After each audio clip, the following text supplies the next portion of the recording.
Woosah, everybody. Woosah, ladies and gentlemen of the gig economy jury. You guys are watching Paid to Drive and Pay to Drive Vlogs, day number 1081, coming at you live. If you guys are watching live, comment hashtag Team Live. If you guys are watching on the replay, I haven't forgotten about you. I'm talking to all of you on the replay. So leave a comment right now saying hashtag Team Replay. All right? See if you can do that real quick. And subscribe down below. If you drive for Grubhub, DoorDash, Uber Eats, Postmates, Caviar, any of these, hit that notification bell. Comment 777 if you're subscribed with all notifications on. Comment 888 if you haven't yet. And, of course, hit that like button down below. Comment 111 if you smashed the like. 222 if you haven't yet. I just hit my microphone. And let's jump on into this. Got to give a huge shout-out to Buddasan for putting me on to this article about the gig economy, about the consolidation of the gig economy and why this is so important to you. Okay? So, let's jump on into it. Uber, Grubhub, and DoorDash under scrutiny as the industry consolidates. This link will be in the description down below, and if it's not, leave me a comment to remind me. Uber Technologies is buying Postmates and the ride-hailing business of BMW and Daimler, while JustEatTakeaway.com is buying Grubhub. DoorDash, previously acquired, yet as the third-party delivery and ride-sharing industries consolidate, it has come under closer scrutiny from politicians who view its practices as harmful to consumers and the restaurants they serve. More regulation of these businesses may be forthcoming. Lining up against delivery. California just banned the practice of adding restaurants to third-party delivery apps that the services don't have a relationship with. Restaurants that didn't offer, I can't believe this is happening, Restaurants that didn't offer their own delivery service as a means of controlling the quality of their food were still finding their menus listed with the likes of DoorDash, Grubhub, or Uber anyway. Remember how many times we've talked about this? The services argued they were introducing new potential customers to the restaurants, but last month, Governor Gavin Newsom of California signed into law the Fair Food Delivery Act, prohibiting the tactic. Any Californians here? What market does everybody work in? Post it in the chat right now or in the replay on the comments. But what state and what market? I'll give you a second to do that.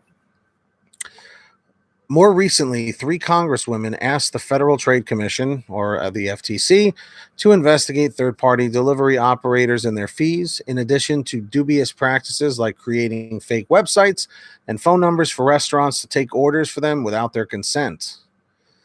While the companies have defended their fees as necessary for covering their expenses and marketing, cities are starting to impose caps. Philadelphia restricted fees charged for delivery at 15%, while New York City limited delivery fees to 20% and 5% for pickup. Adding restaurants to an app without consent seems sketchy, and the practice will probably be one of the first to go under any new regulations imposed at the state or federal level. Even some of the companies agree with the practice being banned, saying they only did it to remain competitive. Everybody still with me? Leave a comment saying, yes, Pete, we're still with you. All right. So let's continue over here. Okay. Paying for convenience. Restaurants under no obligation to use the delivery services. So while they may complain about fees that can run as high as 30% to 40% of the order, a bitter pill to swallow when they're operating on margins of 2% to 7%, they're under no obligation to remain with them. Offering their own delivery option would likely be more expensive, so they are getting convenience and simplicity for the cost. Although the politicians portray the delivery services as predatory, even the restaurants that complain see them as invaluable. A recent survey by DoorDash found 67% of its restaurant customers saw its delivery service as crucial to their business during COVID-19. Another 65% said DoorDash allowed them to increase profits during the crisis. Money-losing proposition.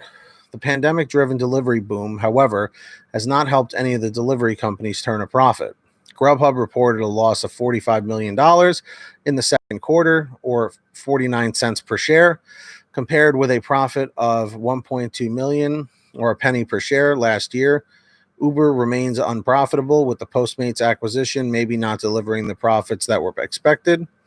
With Lyft, which is newer to the food delivery game, has halved its losses, but still has a substantial $835 million year-to-date net loss. Let's see. Okay. The three congresswomen asking the FTC with investigating the delivery companies say the losses being generated despite their high fees suggest their business models may not be sustainable.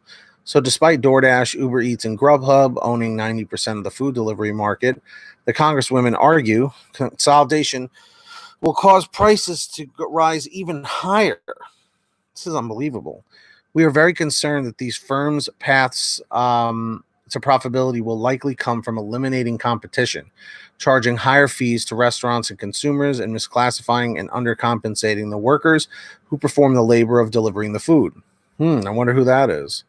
And guys, comment 111 if you smashed the like, 222 if you haven't yet. Likes are a little low. Let's see. A necessary outcome is yet the wave of consolidation is necessary to ensure that the remaining delivery companies have a chance at profitability.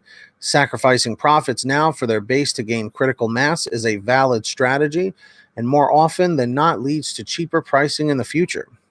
Uber, Grubhub, DoorDash, and others do themselves no favors when they use tactics like adding restaurants to their service without authorization or creating spoof sites to route their calls to their businesses instead of to the restaurant.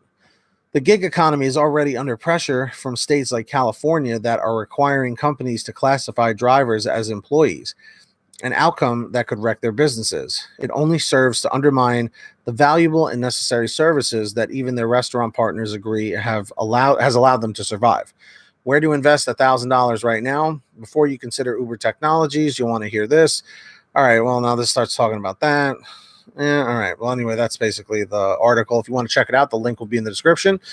Definitely look. So I'm just curious, do you guys agree with this? Do you guys disagree with this, that the consolidation, is good for the companies, bad for the companies, good for the gig economy, bad for the gig economy? Let me know down below your thoughts. I'm really curious to hear what you guys got to say. And of course, make sure to check out our Patreon and become a patron at patreon.com/PaidToDrive.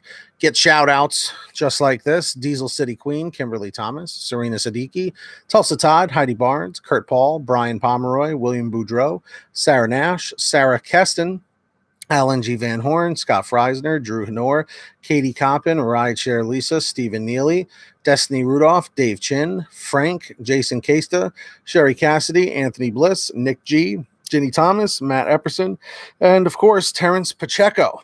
That's right, everybody.